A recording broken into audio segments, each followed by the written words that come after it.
Sumainyo ang Panginoon. At sumaiyo rin. Ang mabuting balita ng Panginoon ayon kay San Lucas. Papuri sa iyo, Panginoon.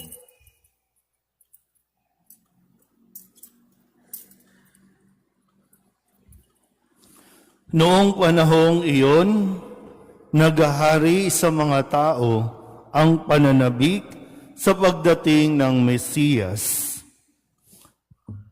At ang akala ng marami, si Juan ang kanilang hinihintay.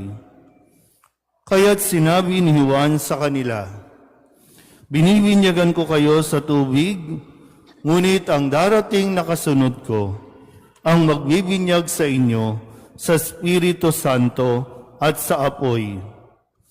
Siya'y makapangyarihan kaysa akin, at ni hindi ako karapat-dapat magkalag ng tali ng kanyang panyapak." Nabinyagan na noon ang lahat ng tao, gayon din si Jesus. Nang siya'y nananalangin, nabuksan ang langit, at bumaba sa kanya ang Espiritu Santo sa anyong kalapati.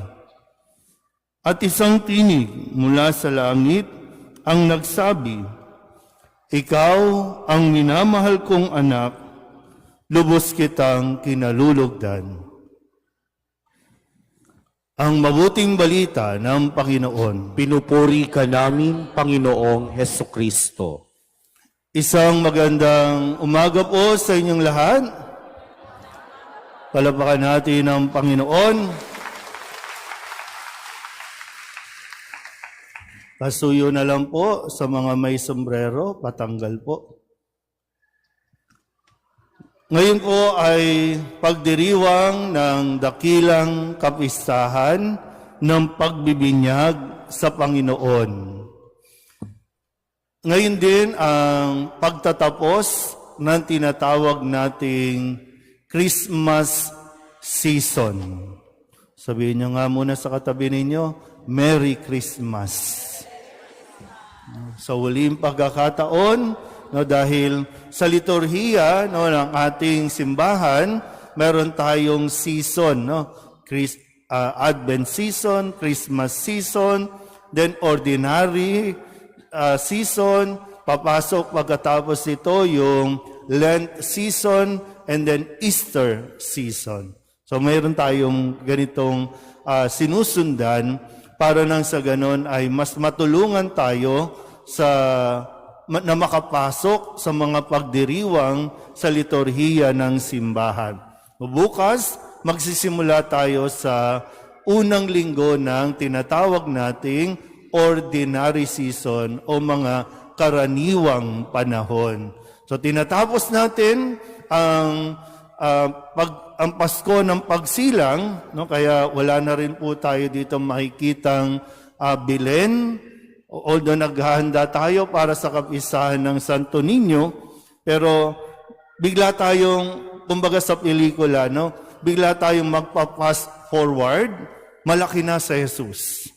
Parang yung bahagi na saka na natin malalaman, magbabalik tanaw, ano ba yung naging kabataan ni Jesus. Pero sa ngayon, sa pagtatapos ng panahon, ay magsisimula na ang bagong panahon. Kaya ngayon, narinig natin sa Ebanghelyo ang kwento ng pagbibinyag sa ating Panginoon. Hindi si Jesus ang nagbinyag, kundi siya ang bininyagan ni Juan Bautista. Malinaw po? Yan. At sa pagtanggap niya ng binyag, ito ay pagtugon din niya para doon sa katuparan ng pangako, katuparan ng mga propesiya na isang lingkod. At si Juan Bautista ang naging tinig, ang naging tagapaghanda, at magpapakilala kung sino si Jesus.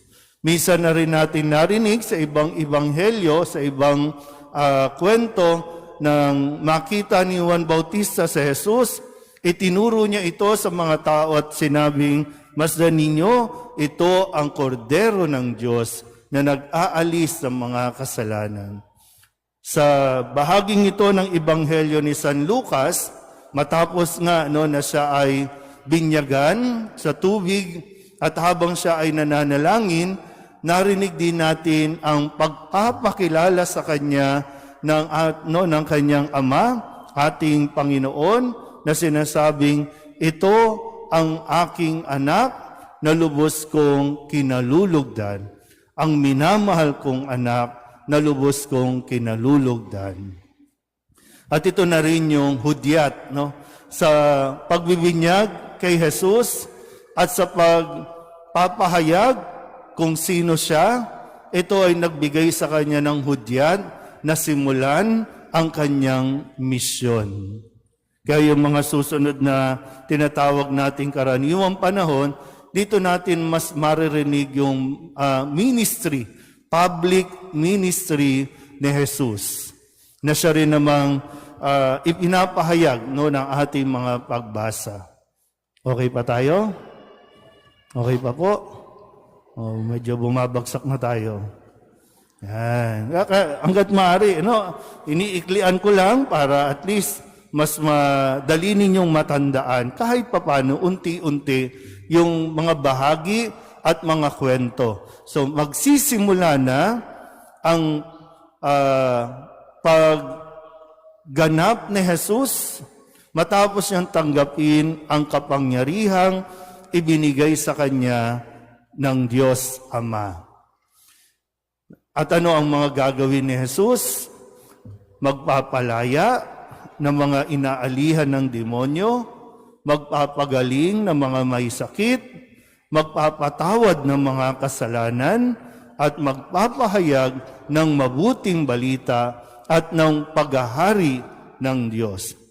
So yung pagbibinyag sa Kanya ay hindi nangangahulugan na siya ay binigyan ng kapangyarihan para magmataas, para maging hari, para magmando, para mag-utos, kundi ang ibinigay sa kanya ng kapangyarihan ay para siya makapaglingkod. Sabihin niyo nga, paglilingkod. Ulit, paglilingkod. Kaya nga, di ba, sabi ni Propeta Isaías, ito ang lingkod ng Panginoon. So maglilingkod siya sa ngalan ng Panginoon, para sa Panginoon, sa mga tao na ipinagkaloob o ipinagkatiwala sa Kanya ng Diyos. Okay na tayo doon? Okay. So kung ang pagbibinyag ni Jesus o kay Jesus ay nagbigay sa Kanya ng hudyat para maglingkod, ito rin ay isang magandang paalala sa ating lahat. Tayo, matapos si Kristo, matapos niyang tuparin ang lahat, ay binigyan din tayo ng misyon. Kung paanong ipinagkatiwala niya sa mga alagad na sinabing, humayo kayo, binyagan ninyo sila sa ngalan ng Ama, ng Anak, ng Espiritu Santo. At magpasa hanggang ngayon ay ipinagpapatuloy ito ng simbahan. Lahat tayo dito, maliban sa kung may mga sanggol, mga bata dito, lahat tayo ay, ina-assume ko, nabinyagan na. At dahil tayo ay nabinyagan, tayo ay tinawag ng kabahagi ng ating pananampalataya, bahagi na tayo ng simbahan. Hindi tayo bininyagan para lamang makakuha tayo ng certificate of baptismal. Hindi tayo bininyagan para lamang masabi na Katoliko na ako.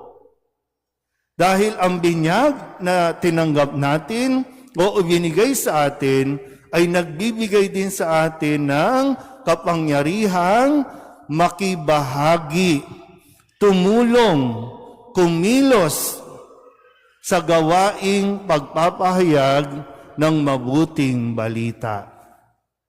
Sabihin niyo nga ulit sa katabi ninyo, may kapangyarihan ka. Ulitin ko ha, kapangyarihang maglingkod. Hindi yung kapangyarihan para mang-abuso, kapangyarihan para manlait, kapangyarihan para makapaglingkod. binyagan ka, Katoliko ka, sumusunod ka kay Kristo, kaya nga tayo bininyagan. So kaisa tayo, tumulong tayo. So paano natin, halimbawa ngayon, sa mga edad natin na ito, tumanda na tayong lahat, paano ka nakikiisa sa gawain ng simbahan? Ano na sa ngayon? Ano na ang naiambag mo sa simbahan? Sa tingin niyo ba mayroon na? Ano na ang ambag mo? Ano na ang nagagawa mo? Nasaan ka na pagdating sa pagganap ng ating mga misyon? Halimbawa po, sa pamilya, bilang mga magulang, ano ang naiambag mo pagdating sa pananampalataya ng iyong pamilya? Yung mga magulang, pareho kayong Katoliko, pareho kayong bininyagan. Minsan ba nagkaroon ng pagkakataon para maipaliwanag sa inyong mga anak, o anak, nabinyagan ka, at dahil nabinyagan ka, ang sabi ng pare, ihanda natin sila para sa pagtanggap ng susunod na sakramento. Matapos ang binyag, yung kumpil o kaya First Communion. At dapat inihahanda sila. Kasi ang mga magulang ay ang pinakaunang katikista ng mga anak. Bago pa madala yan sa simbahan, bago pa madala sa eskwelahan, mga magulang, kayo ay bininyagan, kaya't mayroon kayong kapangyarihang magturo, lalong-lalo na sa pananampalataya natin. Dito ba sa gagalangin, dito ba sa parokya natin, nakikibahagi ka sa gawain? Kung, di ba, pwede kang maging lay minister, tumulong ka. Pwede kang maging kolektora, yung mga, kaysa makipagchismisan kayo sa kanto, sa kapitbahay, bakit hindi ka tumulong sa gawain? Kung magaling ka palang makipagchismisan, bakit hindi salita ng Diyos ang ipahayag mo? Kung nakapag-aral ka, bakit hindi ka sumali sa mga katikista? Kung kaya mo, kung mayroon kang kapasidad, may kakayanan ka na makapagsalita, bakit hindi ka tumulong? Ba't di ka tumulong? Yung mga bata dito, katulad ng mga sakristan natin, pwede kayong maglingkod sa simbahan. Yung mga estudyante dito na marunong nang magbasa, pwede kayong sumali sa lektor. Yun ang pakikibahagi natin. Para mas maging makabuluhan. Mahirap kasi yung Katoliko lang tayo sa pangalan, Katoliko lang tayo sa papel, kasi nga bininyagan tayo. Mayroon tayong bahagi na dapat nating ginagawa. Marami tayong mga kapitbahay na mga may sakit, hindi na nakakapagsimba. Katulong ng mga lay minister, dalhan sila ng komunyon. Maraming pwedeng gawin, maraming pwedeng maging bahagi ng gawaing sinimulan mismo ni Jesus. Sana po, mapagnilayan din natin ang bahaging ito. Hindi lang tayo basta magsisimba, kundi tingnan din natin kung paano ba tayo nakikilahok sa gawaing pagpapahayag ng mabuting balita. Amen?